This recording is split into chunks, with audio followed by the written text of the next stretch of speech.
The deception, there's something here that people, I would like them to understand. That the working of the deception there is not going to be an obvious thing. Yes. It is going to actually look like, no, this is a very democratic thing. This is a very right thing. I am glad you have brought it up. Who goes around and refuses people from doing this, from being vaccinated? There are things that he will use that, logically speaking, they make a lot of sense. Yes.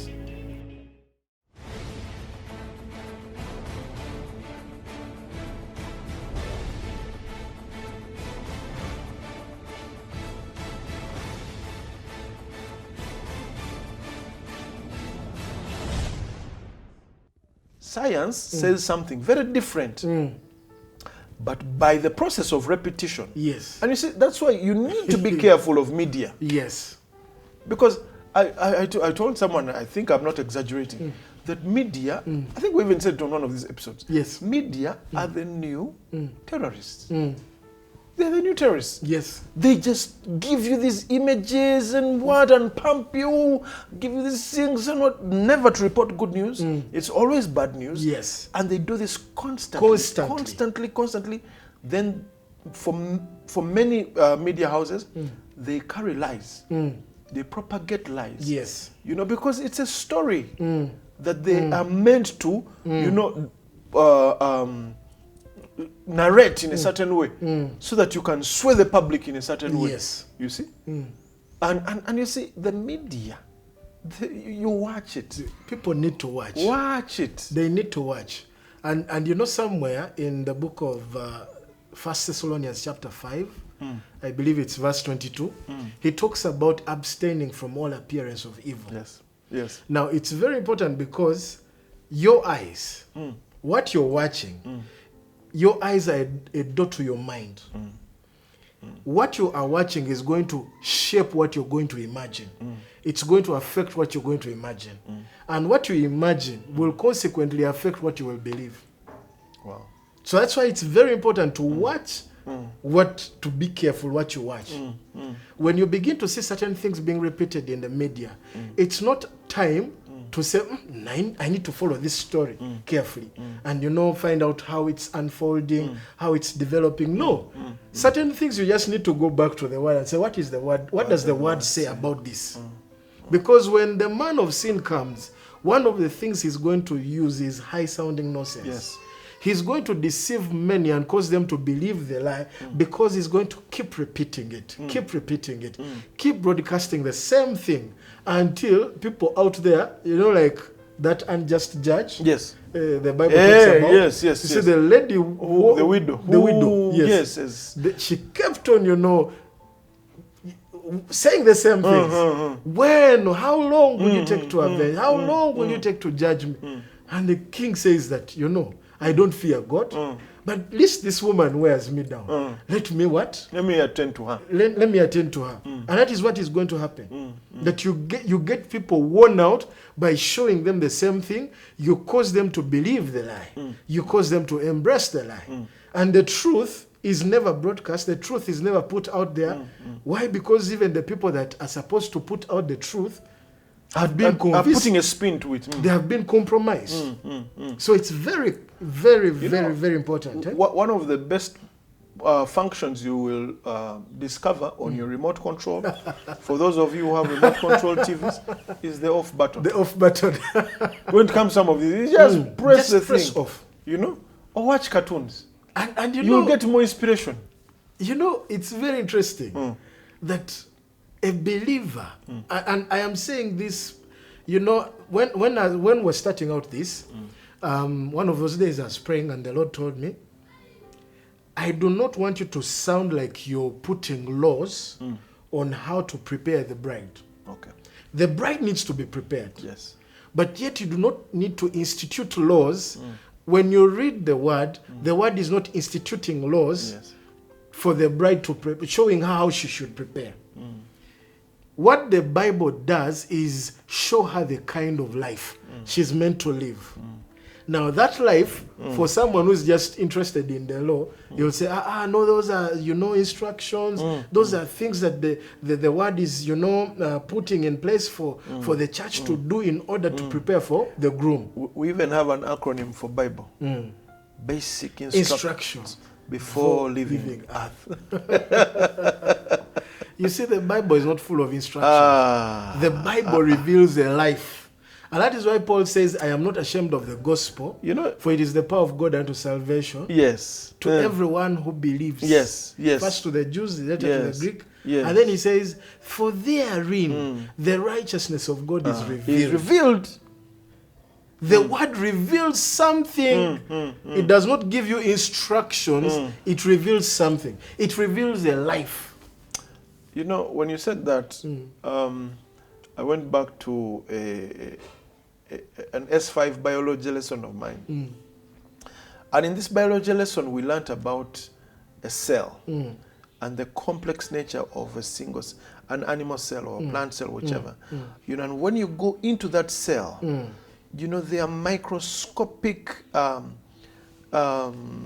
organs that compose that cell. That cell, yes. And they are doing all different things, very, very complex things, very, very complex processes in this single-celled, organism. You see, and the textbook was describing what some of those the features of some of those organs in that single cell, like the ribosomes and the mitochondria and all these things, the cell tissue, the cell wall, and all these things. However, if, say, for example, that cell were to read the textbook and say, hey, so my mitochondria are the ones supposed to produce energy. Okay, let me work on it. No. The textbook is not giving instructions to the cell before leaving Earth. You understand? A textbook is merely saying what is true. What is true about the cell. Yes. Whether the cell realizes this or not, now it is in the favor or the advantage to the advantage of that cell that it has an understanding of what is actually going on, so as not to work against what is going on.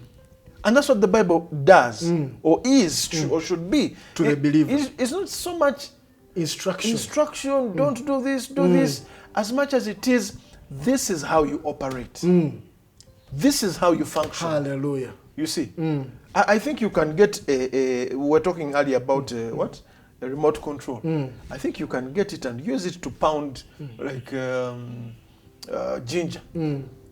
You can somehow figure it out and use it. But you see, that's not the function of the remote. You see? And yet you could have done it successfully. Yes. Now probably after some time you might find that you don't have a remote.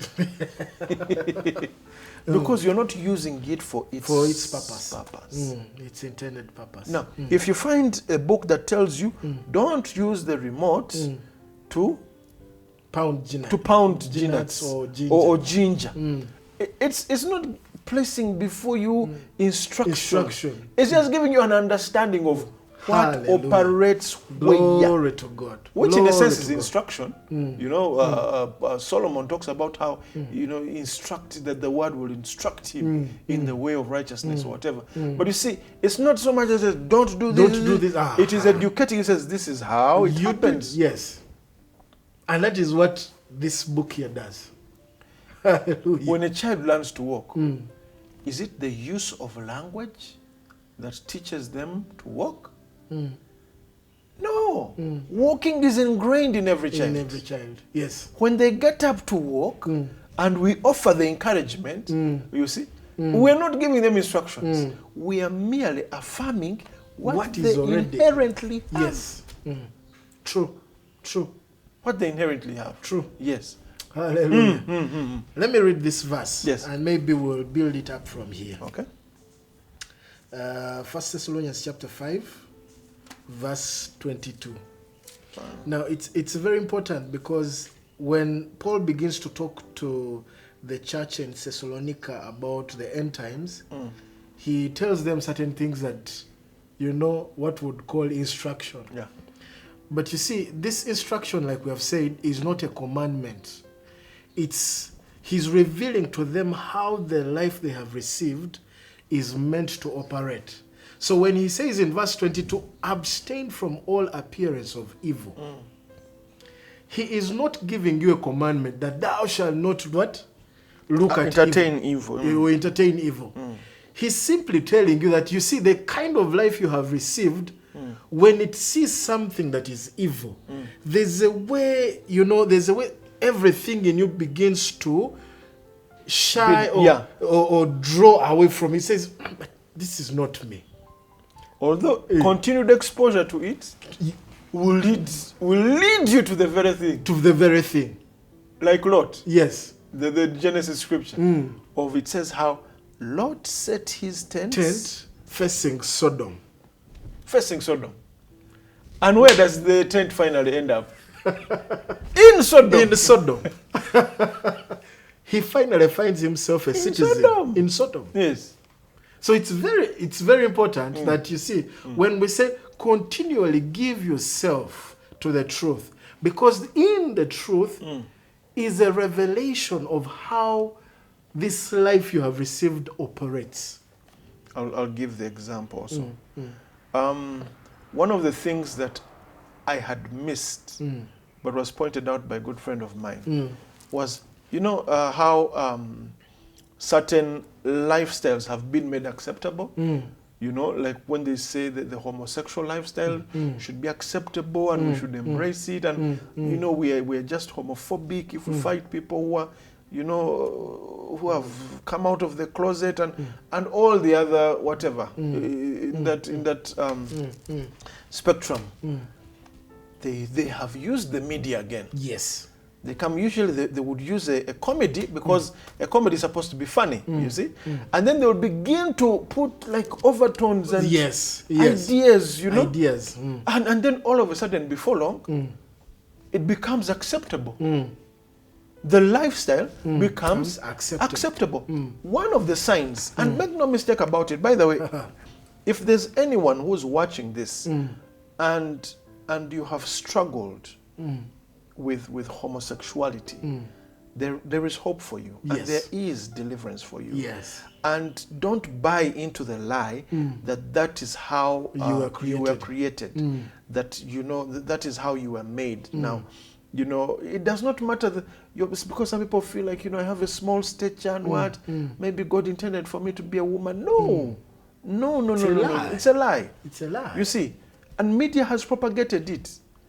Why would... But one of the signs of the last days is we're going to see, and we've seen it actually, an increase in this whole mess. We have lobbyists, who have a lot of money, willing to spend it, to establish a certain lifestyle. That God actually detests. Now, that's why I wanted to ask a question. If God actually detests such a lifestyle, why would someone think that God, who detests such a lifestyle, would create them a certain way or that one? Say, no, like you've said, it's because I'm small, I think God intended for me to be a woman.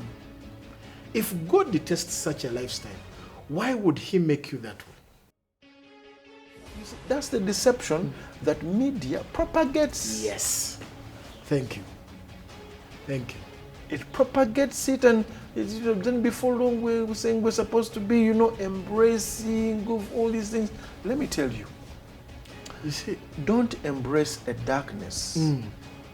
Because media says... Because media says it's okay.